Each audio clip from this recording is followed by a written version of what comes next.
Hey everybody, welcome to Dad's Den of Pop Culture. One in our series of videos looking at the first year of publication of various famous and, well, we got maybe some coming up that are not so famous superheroes, just to kind of see what the origins of the actual character were. Because sometimes they've been around so long, people have an idea of what the character always represented and always was, when in fact, well, that might be a revision that happened, 20 or 30 years later. Well, this time around, we're looking at Wonder Woman. Now, I've already done videos for Batman and Superman, both of which, in my opinion, were a little surprising in terms of what was really there in the content for those characters in their first years. So now we're going to round out the triumvirate of DC characters with Wonder Woman, who first appeared in All-Star Comics number 8 from October of 1941. Character, of course, created by William Moulton Marston and Harry G. Peter. And I'm going to tell you something. I had never really read many Golden Age Wonder Woman stories. Vaguely aware of them. They're kind of a trip. And I got to be honest with you, I really liked them. And Peter's art really grew on me over the course of reading through these things. All right, so our first glimpse at Wonder Woman is when she appears after a Justice Society of America story. We get the introduction to her, the origin of the character. Pretty familiar to folks these days. It starts with an American pilot crashing on Paradise Island. He is rushed to the hospital and saved. Now, these Amazons dress like ancient Greeks, but they have very high technology. One element of Golden Age Wonder Woman that I really love is that super science aspect, which I think sometimes gets a little bit lost over time, and I think especially nowadays, that kind of aspect. Think of it almost like Masters of the Universe, that sword and sorcery plus super science. Well, Diana, who found Steve Trevor and carried him to the hospital, dotes over him. Clearly, there's a little bit of love at first sight going on here. Fearing that she has fallen in love with Steve, her mother, the Queen, decides to separate them. But of course, children, sometimes actually defy their parents over love. So maybe not the greatest plan in the world. And by the way, again, in terms of Peter's art, there's sort of a storybook quality to it in these comics. And like a lot of these series, little bit rough early on, gets better. It kind of gets more stylized as you go. Well, Diana complains, and her mother, Hippolyta, tells her the history of Paradise Island. Much of this segment of the story is actually illustrated prose, rather than your typical comic book with panel after panel after panel. And the story basically is that Hercules betrays Hippolyta, the Amazons are taken over by men, eventually free themselves, and they sail away, finding Paradise Island to build a new world, a new home for themselves. The Amazons are stronger and wiser than men, and therefore become more advanced. As long as they remain on Paradise Island, and Hippolyta has her magic girdle, which folks means belt. I know a lot of folks nowadays think of girdles, but just means belt. The Amazons have eternal life. There are no men allowed on the island, so that Amazons will never be tricked by men again. Well, using her magic sphere, Hippolyta discovers how Trevor came to their island. It involves a spy ring and a robot plane used to bomb an American airbase, so essentially a drone. Diana wants him to return to America to finish his job against the spy ring. Well, they consult Aphrodite and Athena, and as we know, this leads to the competition to see who will leave Paradise Island to take the injured Steve Trevor back. Diana is not allowed to participate, but she sneaks in anyways and wins, becoming Wonder Woman and heading into man's world to fight for her rights in the old red, white, and blue. but no satin tights just yet. She's still wearing a skirt. I like it. It's a good origin. It's unique. It's inventive. And it leans into particular philosophical and psychological points that Marston wants to make with this character. There's maybe more thought behind Wonder Woman than there was, say, behind Superman or Batman when you get right down to it. Well, in Sensation Comics #1 from January of 1942, we get our first just solo, really, Wonder Woman stories. Well, apparently Wonder Woman was a big enough hit that within 3 months, she was headlining in Sensation Comics and gracing the cover. She would share the book with the Black Pirate, Mr. Terrific, the Gay Ghost, Gunnar Godby, Little Boy Blue, and Wildcat. So this is Sensation Comics #1 from January of 1942. And note also that that cover image is taken from the splash page that we saw in All-Star Comics #8. So they just kind of turned it into the cover. Well, here we start with a mission statement. Like the crash of thunder from the sky, comes the Wonder Woman to save the world from the hatreds and wars of men in a man-made world. And we also get our first glimpse at Wonder Woman's stealth fighter, silent, transparent plane. They weren't going for invisible just yet, but it is silent and it is transparent. In the plane, Diana is bringing the still injured Steve Trevor back home to America. Upon awaking, he calls Wonder Woman beautiful, and she remarks that this is the first time a man has ever called her beautiful.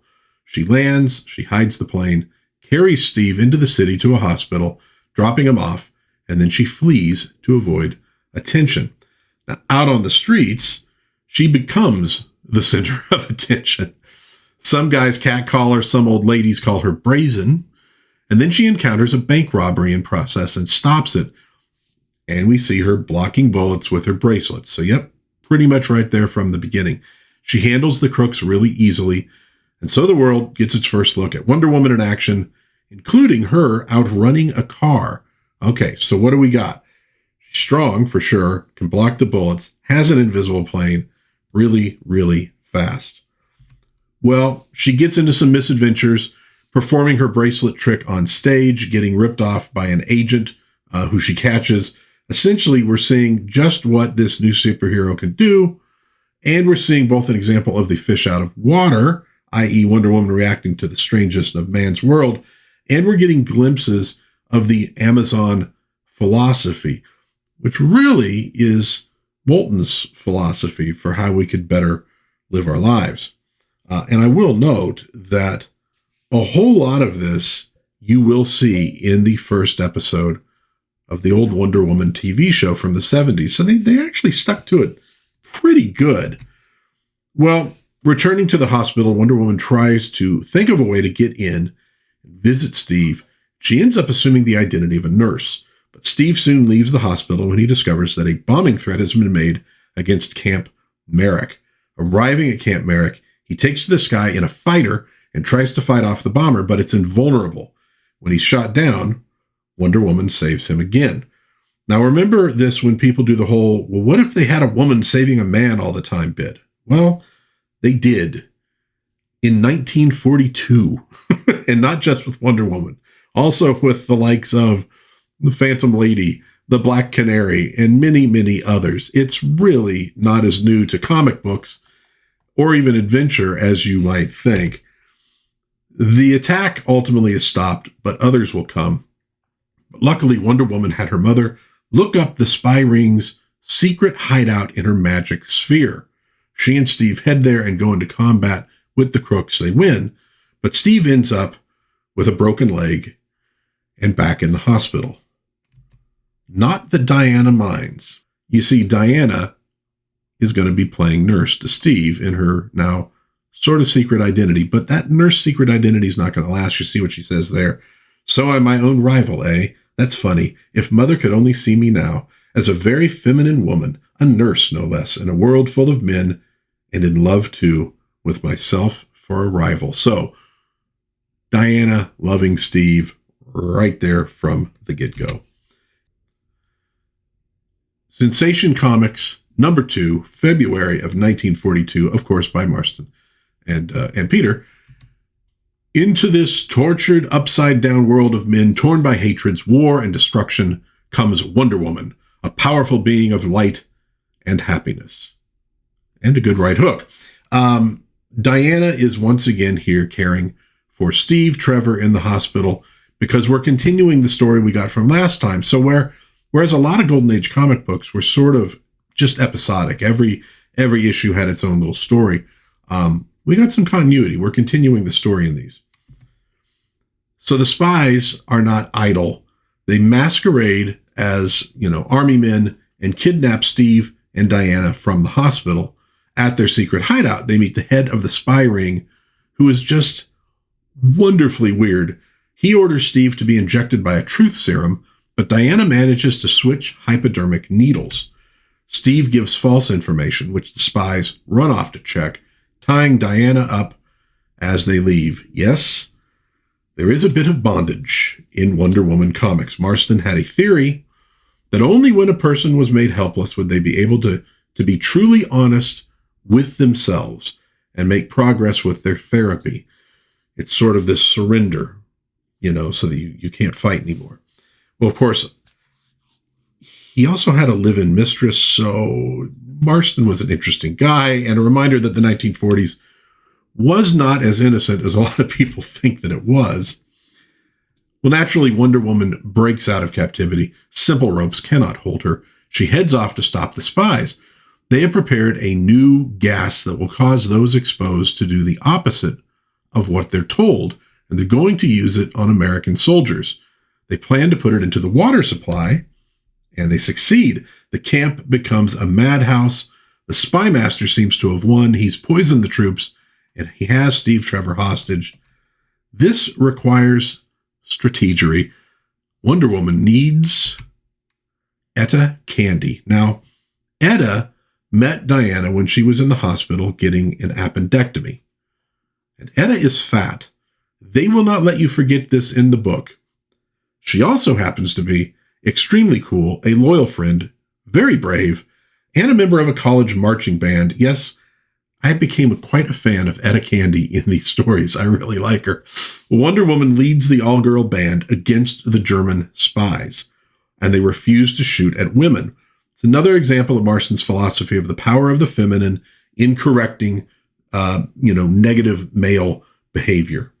Well, instead, the Germans end up having a dance with the college girls, but this is a ruse. When Wonder Woman gives the word, the ladies tackle their men. The foot soldiers being handled here, Wonder Woman goes after the leader, and it turns out that it's actually a woman. So while Wonder Woman rushes off to take Steve back to the hospital and provide an antidote to the poison, Etta takes care of Princess Maru, the head of the spy ring, with some light spanking. I mentioned the bondage. There's a fair amount of spanking in the Wonder Woman comics too. And you see Etta Candy saying there, "I gotta lock you up, baby, and get myself some chocolate creams." Always thinking about eating. If they'd had a little bit more bondage and maybe a little more spanking in that old Linda Carter Wonder Woman series, it might still be on the air to this day. Just saying. Sensation Comics #3, March of 1942. This one we get in the little opening bit. With the beauty of Aphrodite, the wisdom of Athena, the strength of Hercules, and the speed of Mercury, she brings to America woman's eternal gifts, love and wisdom. And at this point, I'm really starting to get into Peter's art style, as you could see. It's stylized, but it's really cool. I don't know exactly what it is about it, but I really, really like it. Well, Diana gets a chance to change careers in this issue. Steve finds her sobbing because he's finally leaving the hospital, and he agrees to get her a job as his colonel's secretary. She passes the test with flying colors, but Steve's secretary, Lila, ain't having it. Little bit of jealousy there. And it gets worse when, during an examination, Diana becomes suspicious that Lila is a spy. The disagreement becomes a little bit heated, as you can see there. Diana knocks Lila out and finds a message in her clothes indicating her involvement in espionage. But then a frame-up happens, and Diana ends up being searched as a possible spy. Since Diana was carrying the message she found, they think they have proof of her being a spy. She's put under house arrest and uses the opportunity to escape as Wonder Woman. She goes back to the office. She grabs Lila. The ladies have a heart-to-heart, and Lila reveals that it's her younger sister, Eve, who has fallen for a handsome Ratsy. She and Wonder Woman pursue this man when he darts off in his speedboat. When they catch up, Wonder Woman does some butt whooping. She still has to save Steve. Well, that's going to be fun. She's going to be saving Steve a lot. I got to get that tongue twister figured out. She still has to save Steve, who's going to be captured by spies on the train to New York. Wonder Woman sends a mental radio, as they call it, i.e. telepathic message, to Etta Candy to meet the train from Washington, D.C. Well, sure enough, Steve is captured, but Etta and the girls capture Eve. Steve, meanwhile, is held on a yacht. Wonder Woman crashes the party and soon has the spy ring wrapped up. So we get a new superpower in this one, telepathy, and a fairly ordinary story from the World War II era. So we get a new superpower in this one, telepathy, and a fairly ordinary story from the World War II era about spies and all that kind of stuff.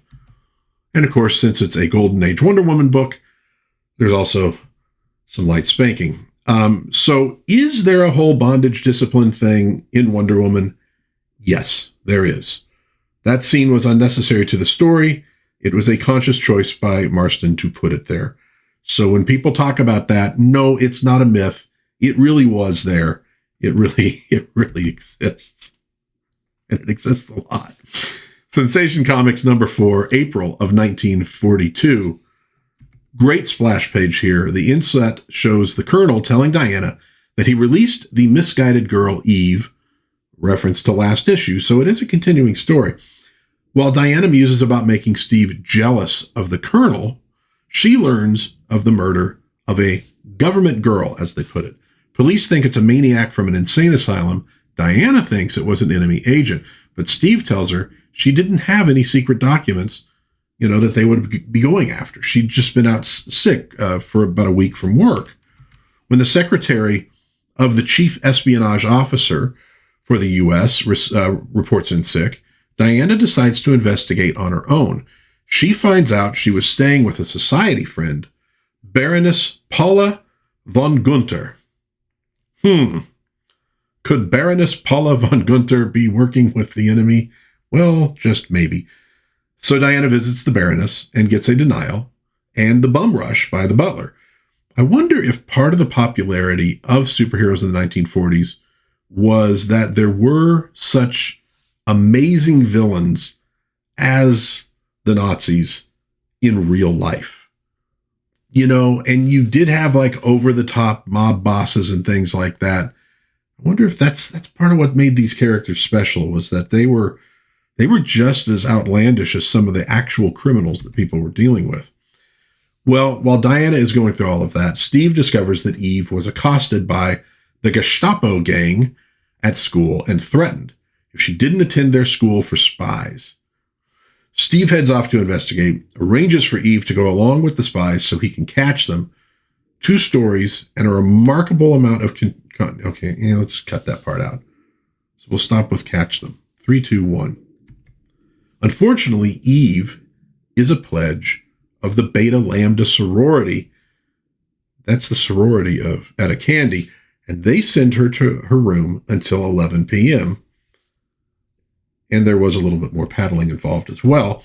Well, Steve makes a meeting with the spies, and he ends up beating the crap out of them. One of them, though, gets away. Eve frees herself, and she heads off to help Steve.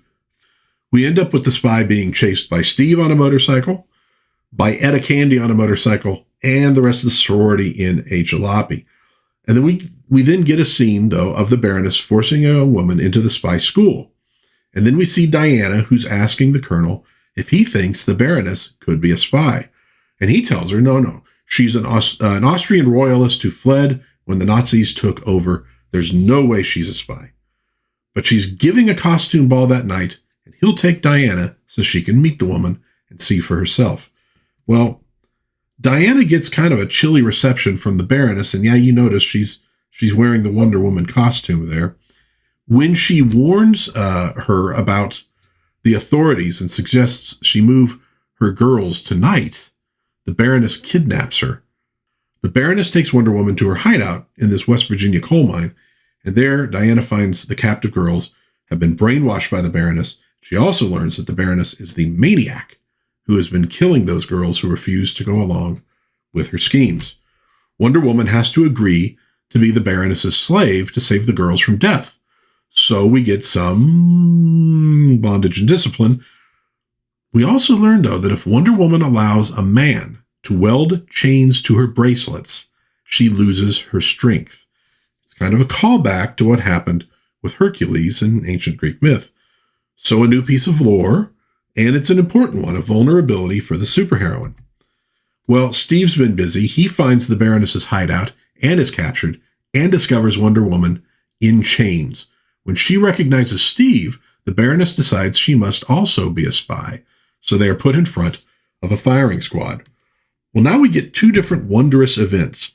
Etta and the girls arrive and start kicking butt, and Wonder Woman uses the bullets from the firing squad to break her chains. Well, between Wonder Woman, Steve, and Etta, the Baroness, frankly, is doomed, and Diana then has to call in sick to work because it was quite an evening at that masquerade party. Sensation Comics number 5. We're in May of 1942. For one thin dime, you get to see Wonder Woman rough up a deep-sea diver. You just can't beat that kind of value. Well, this issue concerns a new mystery submarine in the U.S. arsenal and, of course, evil deeds by the enemies of America. In this case, it's an attempt to blow the sub up at the christening. Now, Diana notes that the weight of the bottle that she's using is wrong, and she flings it accidentally into the water. The saboteurs are watching from a boat out at sea, but they're not stopped yet. When the sub is finally launched, it becomes stuck on the bottom due to sabotage. While this is happening, Steve sees a signal flashed from the saboteur's boat, a friend that was captured by the spies. Steve heads out to the boat. Wonder Woman joins him. The spies up the ante by declaring they'll attack the sub's air supply. The captured ensign hears this and busts loose, intent on stopping them. He's overpowered and thrown overboard, but thankfully Wonder Woman saves him. Wonder Woman and Steve board the boat, whoop some butt. Some of the spies jump overboard, and when they see the ensign, they think he's a ghost. Well, Etta Candy and some girls from Holiday College happen by on a sailing trip. Wonder Woman signals to them, and they jump into the water and surround the saboteurs. This is a big revelation for me, though, about Golden Age Wonder Woman. Just how involved Etta Candy was with actually stopping the bad guys. I figured she was just sort of a little bit of comedy relief who would show up here and there. She's kind of almost a full-blown sidekick for Wonder Woman, just like Robin to Batman. She just doesn't have a special costume or anything. Well, with the bad guys captured, Wonder Woman heads underwater to save the submarine and its crew, going head-to-head with the ratsy deep-sea divers. I love the art here. It is absolutely fantastic. I'm telling you, some of the stuff Peters was doing here was just as good or better than anything I've seen in Golden Age comics. It is really top drawer. Well, while this is going on, she gets caught by this big mechanical claw that's attached to the enemy submarine. She allows herself to be brought aboard and then makes them really sorry they captured her. She follows up by saving the American sub and then sends the authorities out for the disabled German sub. Another victory for the Amazon princess. So there's, no major revelations in this one. It's a pretty simple story with a lot of action. But I do love this last panel. Poor Diana doesn't rate when Steve's thinking about Wonder Woman. Boy, like they said, her own rival. Sensation Comics number 6, June of 1942. And it looks like we're heading back to Paradise Island in this one. There's some amazing world building in the Golden Age concerning this island. Sort of like Oz. And kind of reminiscent of Silver Age Krypton. The story begins with Captain Steve Trevor being promoted to Major. The Colonel is going on a secret mission, and Steve is to be left in charge of the intelligence service while he's gone. This precipitates a contretemps between Diana and Lila, Steve's secretary. Diana then discovers a threatening letter sent to Steve by the Baroness, the one that we saw a couple issues ago, not Destro's girl, one which he ignored. She's worried about Steve, thinks he shouldn't have ignored this. She sends a telepathic message to her mom, who asks Aphrodite and Athena for help. When Wonder Woman arrives on Paradise Island, she finds the Amazons competing in games and decides to join in disguise. And by disguise, I mean dressed as Wonder Woman, but with a mask on. I don't think anybody's fooled. Well, the Amazons are playing a game on kangaroo mounts where they try to lasso one another and pull each other off of their kangaroos. Naturally, Wonder Woman excels at this, and why this isn't a real sport, I just don't know. Meanwhile, Hippolyta has her craftsman turn her magic girdle into a finely woven lasso, strong enough to hold Hercules. She gives this magic lasso to her daughter. Having proved thyself bound by love and wisdom, we give thee power to control others. Whomsoever thy magic lasso binds must obey thee. So when I started this, I would have guessed like the invisible plane came later on in the series and the magic lasso was there right from the beginning. It is actually the opposite. Takes a few issues before we get to the magic lasso. Well, on the way home, she learns of an assassination attempt on Steve by the Baroness, and then of the disappearance of Colonel Darnell on the SS Gigantic. We get a flashback to what happened. The Baroness seduces and kills a guard to escape imprisonment. She hooks up with her men, and we find out she has an invisibility ray now. Well, of course she does. Disguising herself as an aristocratic lady, she infiltrates the Gigantic. While one of her men sabotages the engine, she hooks up her invisibility ray to make it disappear. She goes on to wreck the ship's radio and ultimately captures the vessel for Germany. Well, Wonder Woman and Steve are on the job. In the invisible plane, they spot the Gigantic, now visible so the Germans would be able to locate it. She sees that they are just about to torpedo the vessel with all aboard, except the captured Colonel Darnell. Wonder Woman leaps into the water and wrestles the torpedo away from its target. She then uses her magic lasso to subdue the U-boat captain, and soon she captures the Baroness as well. The main thing, of course, in this issue is the introduction of the magic lasso. Well, now we go to Wonder Woman #1 from June of 1942. With the success of Wonder Woman in Sensation Comics, she gets her own book, June of 1942. The first story in this volume, and there are a few, retells the origin of Wonder Woman. It's a little bit more in depth, adds a bit. In this one, she gets her magic lasso right away, but basically it's the same story that we know. And then we're treated to a circus tale. Now, like I've said before on this channel, circus stories were in everything from the 1930s to the 1970s. It was just, when you do adventure type fiction, you need a new setting for each one. And so you get these tropes of the circus, of a haunted house, of what have you. Circuses were freaking everywhere. Well, this one involves Japanese spies who are training elephants to wreak havoc in America. More or less. I love the Golden Age. It's goofy, but it's fun. One takeaway here, Wonder Woman now has traded in her skirt for her satin tights. Well, after a few twists and turns, good old-fashioned violence wins the day for the good guys, and the crazy elephant plot is stopped. Our democracy is saved. The next tale involves transports being sunk by U-boats. But how did they know? Well, they have a pretty impressive spy network, so Steve and Diana decide to visit the Baroness in prison. That's where it's all coming from. This story, by the way, was used as a basis for the first episode of the TV series, Wonder Woman meets Baroness von Gunther. So yes, the old Wonder Woman series, somewhat comic accurate, just like the old Batman series was. As it turns out, the Baroness has a secret spy ring operating from prison. Note the kind of screwed up swastika on the podium. So operating a spy ring from prison, sort of like Colonel Hogan over in Germany, but without the comedy. By the way, this Hogan's Heroes is maybe one of the greatest shows in the world. And it also shows the inherent flaw in totalitarian systems, the danger of giving bad news to one's superiors. So you just sort of keep it all quiet. Well, in the course of this story, the Baroness sees this little boy. He's the warden's son. He's playing cowboy. He gets a hold of the magic lasso, and she sees him using it on his sister, and the way it kind of like forces her to obey and tell the truth and all that. So she manages to get a hold of the thing so she can make use of it herself. Well, that day, there's this U-boat attack. The U.S. manages to sink one of them, and in the process, they capture a U.S. Army captain whose name is Loyal.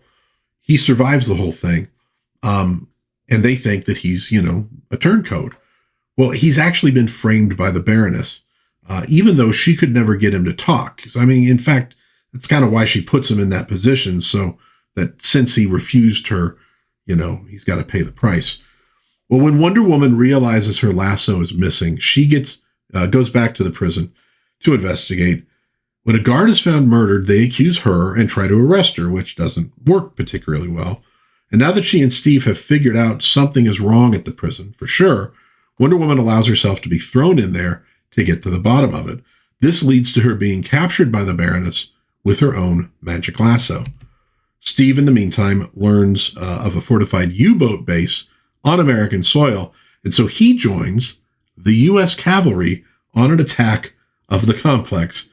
By this time, Wonder Woman has managed to escape, and she leads the charge. Okay, kind of crazy. Cavalry versus a submarine base of Germans on American soil. Well, during the attack, the Baroness is apparently shot right in the middle of a Heil Schicklgruber and is killed. Yeah, sure she is. Much of what mystery men did during World War II, I say mystery men, that's the term they used, superheroes, was fighting spies on American soil, and having the spy mistress as a recurring villain is therefore a really good idea, because the spies are going to show up an awful lot. In our final tale, in Wonder Woman #1, we go down Mexico way to fight German spies trying to infiltrate America from south of the border. This was the period where the U.S. government realized how many people that they'd kind of pissed off over the years, and so they're starting to make nice. And so featuring stories about Latin America in a very positive light, we get a lot of that in American media at the time. A lot of folks know the Walt Disney one with Donald Duck and all that stuff. It would persist even after World War II. Well, the story involves Etta Candy's brother, who's in the army. He's attacked by spies. And here we learned that Etta is a Texan. By this point, I've really learned to like her. And what else could Etta be but a Texan? She's fun. She does not give a crap about what other people think. And again, she has a mean right hook. Well, they get down to Texas and start searching and save this beautiful Mexican girl, Pepita Valdez, who was dropped down a well. It is love at first sight for Etta's brother, Mint. Etta Candy. Mint candy, just like, olive oil. Her brother was castor. Any rate, Pepita, unfortunately, though, is no good. She knocks him out with one of her cigarettes. Under the influence of the drugged cigarette, Mint spills it to the spies, everything he knows. Well, when Diana and Etta find Pepita leaning over the unconscious Mint, it's clobbering time. Pepita manages to escape on horseback, so Etta gives chase on Wonder Woman's back. Again, I love Golden Age comic books. Well, the story comes to a head when Wonder Woman saves Pepita, a lady matador, from a bull. As a result, Pepita turns over a new leaf. She fills him in on the location of a secret Japanese base in Mexico, and it is soon captured with the help of the magic lasso. Sensation Comics, #7, July of 1942. This issue begins with the revelation that Diana Prince is missing.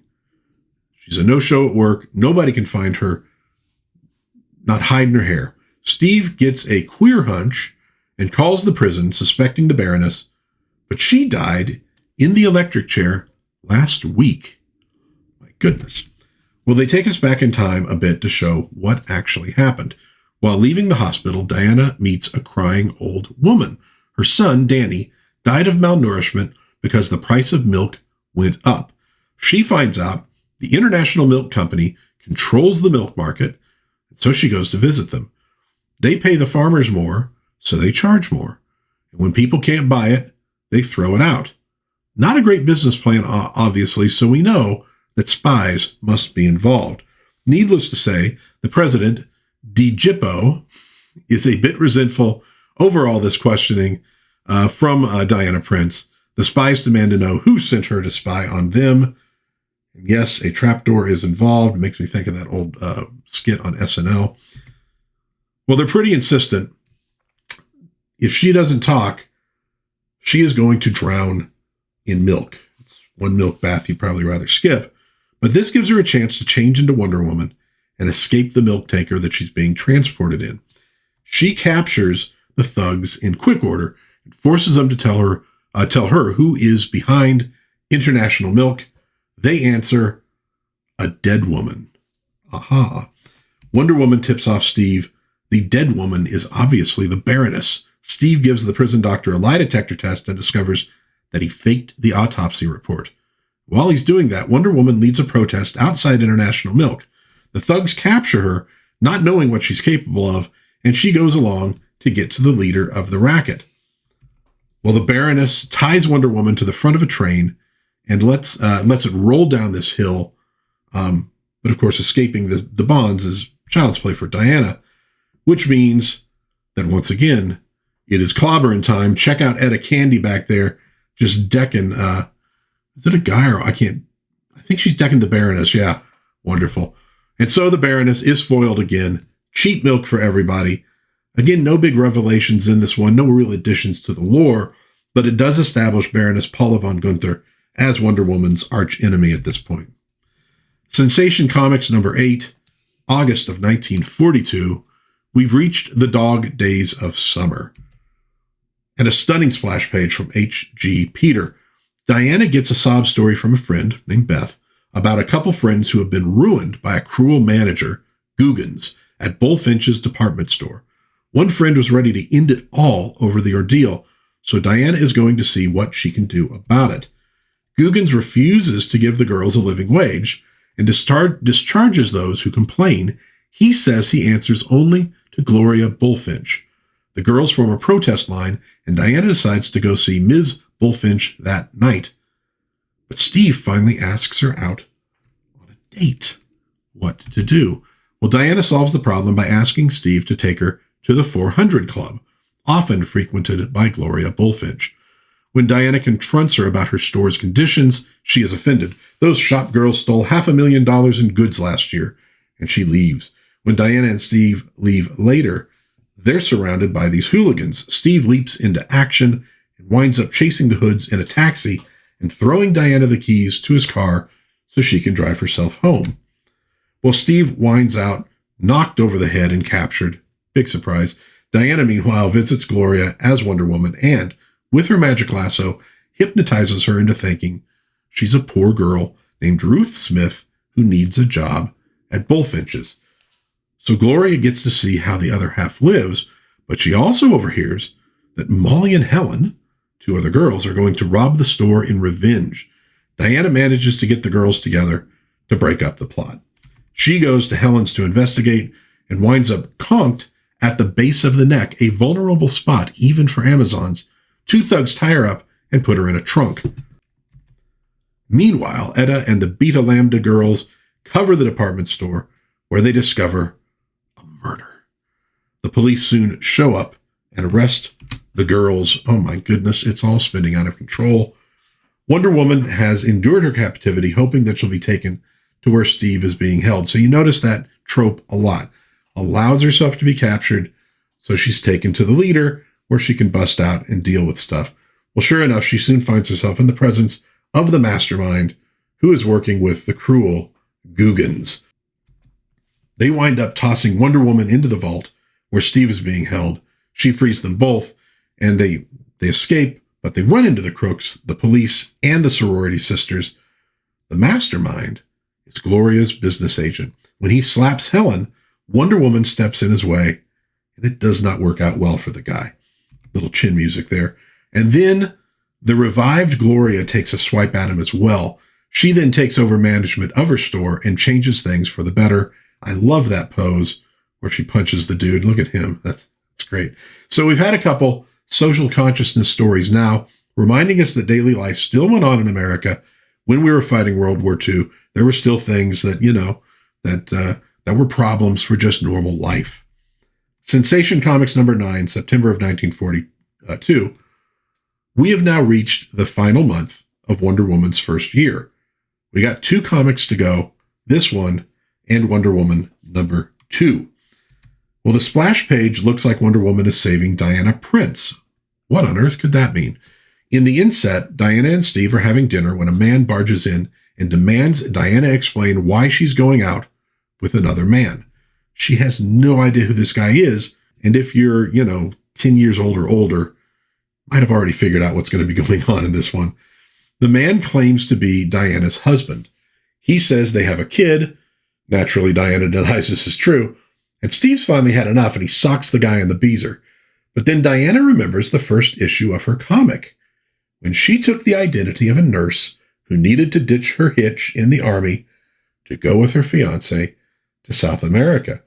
And the whole reason that worked is they looked very much like one another.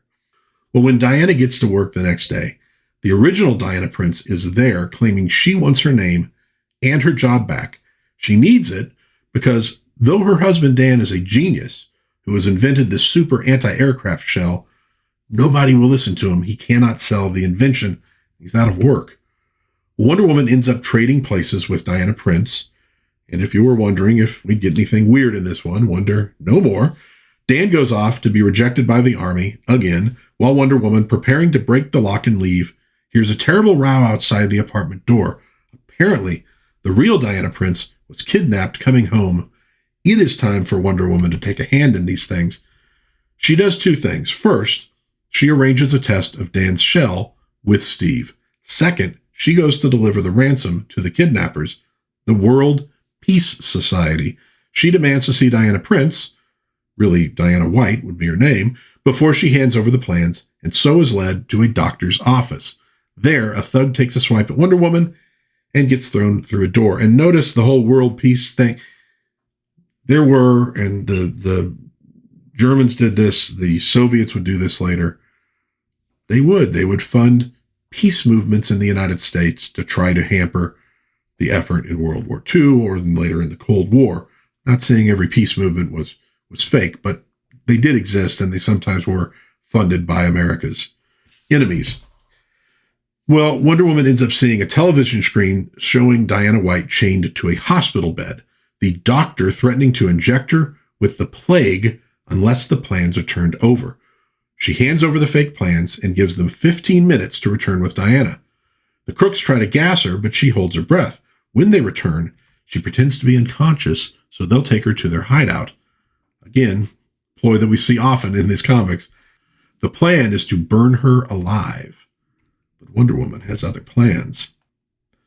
Naturally, she uses her mental telepathy to get Etta Candy and her sorority sisters in on the case. Etta allows herself to be captured as well by Dr. Q's men, so her sisters and Wonder Woman can infiltrate.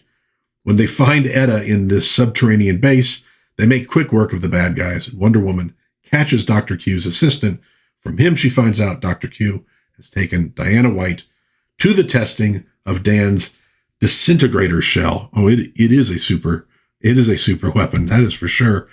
Diana speeds to the testing ground and is just in time to save Diana White from falling to her death after the test plane is disintegrated. Dr. Q turns out to be Colonel Togo Ku, chief Japanese spy. In the end, it is decided that Wonder Woman can go back to being Diana Prince, have the job with the colonel as secretary, because Dan's shell has been accepted by the U.S. Army, because now they can disintegrate airplanes in midair. You have to think that the World War II that you get in, we'll just say DC Comics, very different from the World War II that was actually fought. Quite a bit different. But this is all a nice callback to her origin story and it solidifies Wonder Woman's civilian identity here as Diana Prince. Okay, Wonder Woman #2 from September of 1942, the final issue in our year one retrospective of Wonder Woman, and an issue that will introduce Mars to the Wonder Woman mythology. But first, and this is in the book, let's meet the men behind Wonder Woman from left to right. Charles Moulton Marston, inventor of the lie detector and Wonder Woman. H.G. Peter, well-known cartoonist with a staff of 4 assistants. Sheldon Mayer, editor of the magazines in the All-American Comic Group of the Superman DC publications. And M.C. Gaines, originator of the comic magazine, former school principal and Army officer, now president of the company. Well, Mars is the spirit of the age, and woe to anyone who defies him. He also enjoys watching Diana spank soldiers. Hey, when they have a theme, they keep with it. Well, apparently Mars has his interplanetary headquarters on the planet Mars. So what's going on, John Jones? Why didn't you do something about this? He wants America defeated because if we win, war on Earth will end. Okay, it's a different continuity. Well, Mars wants to know why Japanese and German spies keep getting caught by the Americans, and his aide, General Destruction, blames Wonder Woman, so she must be stopped. Meanwhile, on Earth, Steve gets a secret assignment and rushes off. Diana quickly changes into Wonder Woman so she can catch up to him. God knows he's going to need some help. And by the way, I just love this panel because it is very, very human and very real. I don't know. It's just throwing the thing and putting on the boot. I love it. It's really cool. Wonder Woman catches up, but she cannot go along. So she gives him some capsules that contain the purple healing ray. That was the ray used on him in the very origin story after he had been in that plane crash. And she wishes him luck. Later, she telepathically contacts Etta to see if she has had any word about Steve. Another panel that I really love. Well, nothing has been heard. In fact, nothing has been heard for days. Diana is finally contacted by Aphrodite, who tells her that Steve is in the hands of Mars. And don't go thinking you can defy him because he's really powerful. Well, Wonder Woman defies him just the same. Aphrodite gives her a potion that will allow her astral form to travel to Mars to confront Mars. So lots of current day, i.e. 1942 metaphysics here, astral forms, colored rays with, their powers based upon the color. A lot of that stuff in here, and you get that a lot in these comic books. They weren't just necessarily pulling this stuff out of nowhere. A lot of this stuff was kind of the accepted supernatural metaphysical stuff of the day. Well, Wonder Woman gets to Mars and discovers that it is a fascist hellhole. She ends up in a tournament of slaves and manages to best the others and the generals of Mars, including Satan himself. Well, Mars catches on to what's going on, and he tries a few tricks to defeat Wonder Woman and keep her from freeing Steve, but in the end, they succeed and both return to Earth. It is a fanciful little tale, but I like that it introduces a legit super villain to the series in the form of the god of war. Well, the Mars thing is going to keep on rolling through this comic book. The second story sees him hatching another plot against Wonder Woman, and this is another really great splash page for Peter. Well, Mars assigns Greed to go to America and capture Wonder Woman. Greed heads down to Earth in a spaceship and sends a mental message to Earth slave NZ1. Yeah, that guy. Instructing him to attend a Gestapo conference in Berlin that night. Well, of course, the Earth slave in question is Hitler, who's having a case of nerves, chewing the carpets, literally acting paranoid. It was meant to just be disrespectful to the guy and insulting, but it wasn't that far off from reality. Army intelligence gets word of the meeting, so Wonder Woman and Steve head off in the invisible plane to Berlin. They gain entry and spy on the conference and notice the ghostly Greed is there as well. Lots of great caricatures of the Ratzi leaders in this story. Well, inspired by Greed, the Ratzis hatch a plan to steal America's treasure, which sounds like Dungeons and Dragons, but Wonder Woman pulls the roof down on their heads. She and Steve barely escape with their lives. When they get back to America, Diana discovers that there are more personal problems at home. The treasurer of Etta's college has absconded with their funds. The college is going to have to close down. Well, Wonder Woman solves the problem by holding a charity baseball game of her and a team of women against the world champion pups. I assume that's kind of a play on the Cubs. Well, naturally, they haven't a chance against Wonder Woman. And dude, is that not just fantastic art? I absolutely love it. And if you remember from the Captain America one I did, we also get Captain America playing baseball. You're a patriotic hero. At some point, you need to be playing some baseball. Well, Greed gets himself involved, and he cheats. Wonder Woman is knocked unconscious by an exploding baseball and then carried away by a fake doctor and his thugs. She awakens encased in a pillar of solid gold. But help is on the way. Steve has been alerted by a nurse, and Etta ain't far behind. Well, with the gang all together, they catch the real criminal, the president of the college, Prexy Deacon. And to top things off, anti-aircraft guns take out Greed's spaceship. Well, Greed struck out, so now it is Deception's turn. He has false forms of people that he can animate with his astral form, so he's going to masquerade as Wonder Woman. Well, Hitler, no longer under the control of Greed, lets up a little on the countries he has conquered, withdrawing some troops. This gives the American public a false sense of victory. In Washington, D.C., they decide they have to press even harder, especially in selling bonds. To this end, they need to get Wonder Woman on their committee. There's the setup. Well, while Wonder Woman is on the bond-selling trail, she is framed for murdering a Hawaiian dancer. She's arrested pending an investigation, and her magic lasso is taken away.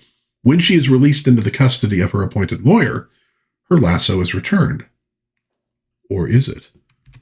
But the lawyer is connected to Japanese spies. They try to poison Wonder Woman, but she catches on to their trickery. When she tries to use her lasso on him, it doesn't work. So obviously, it is not the real lasso.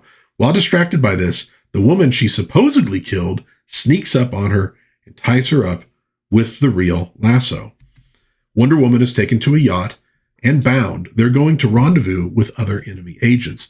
She manages to send a mental message to Etta Candy and uses her super facial muscles to get the tape off of her mouth and nose, but unfortunately, not the eyes.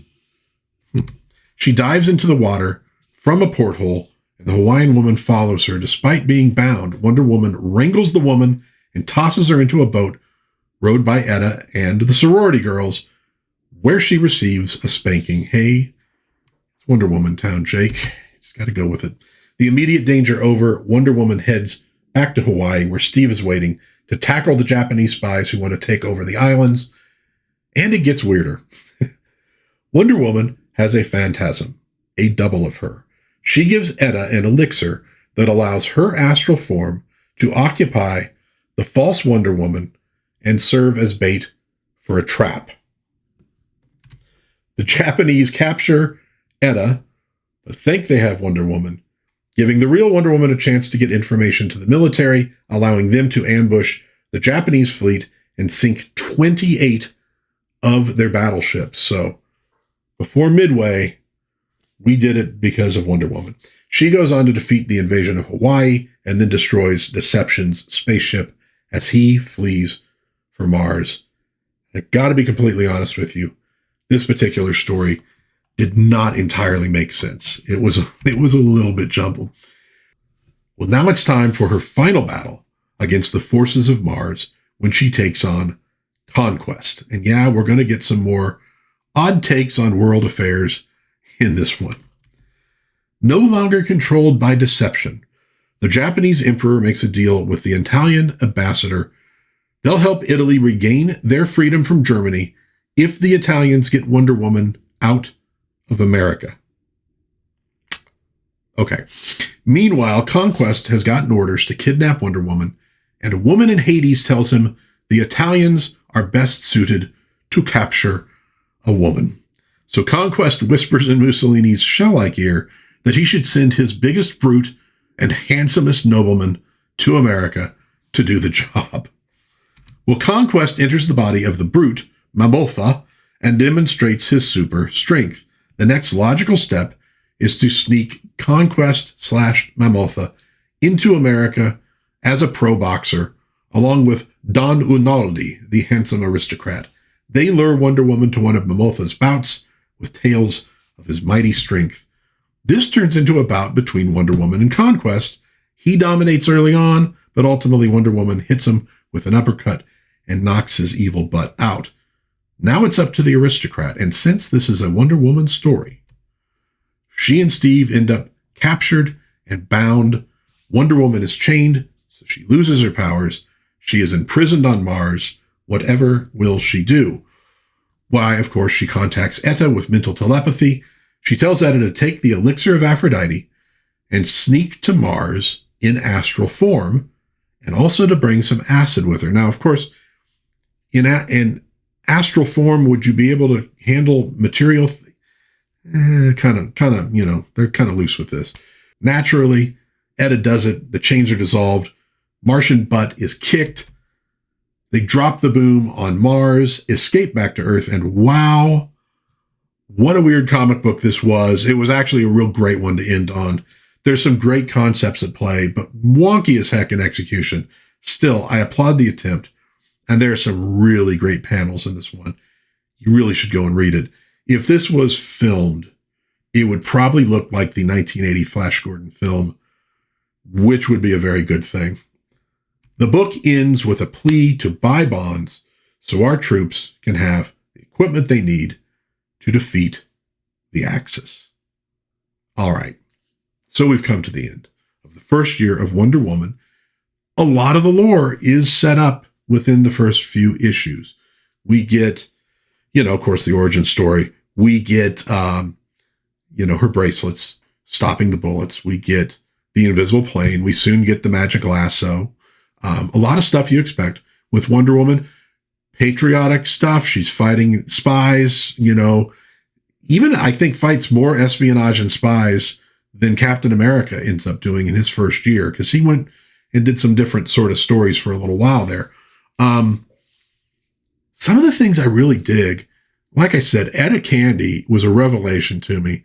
That number one, just how involved she was in the actual fighting of the bad guys. But she's just a really friggin' cool character. You want to hang out with Etta Candy. She seems like a lot of fun, frankly.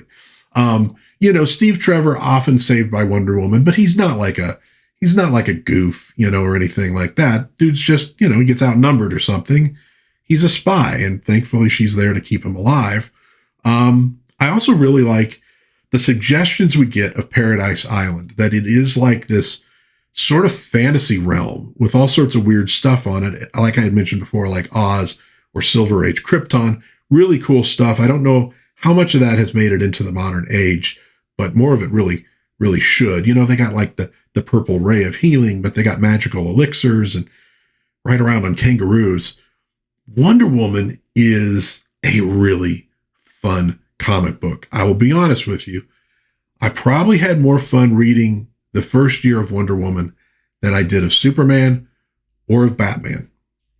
Now, Batman's going to come up quick and Superman is Superman, but really fun first year of comics. Well worth reading. You might want to go seek it out and give them a try. I think you might really enjoy them. And again, the art, fantastic. So that will do it for Wonder Woman Year 1. Let me know what you think in the comments. If you enjoyed this video, please give it a like. Maybe subscribe, maybe share with a friend. As I said, I've done several of these videos. Year 1 on Batman and Superman, Captain America, Plastic Man, the Avengers, and Year 1 of both the Golden Age and Silver Age Flash characters. And I have more coming up. Don't worry about that. So you might want to subscribe. I do other comic book videos as well, and a lot of other pop culture stuff. Might also want to share with a friend if you think they might enjoy it. That would be very, very cool. But until next time, God bless everybody. Please be kind to one another. Have a little bit of fun out there, and I will see you again, hopefully soon, in Dad's Den of Pop Culture. Bye-bye.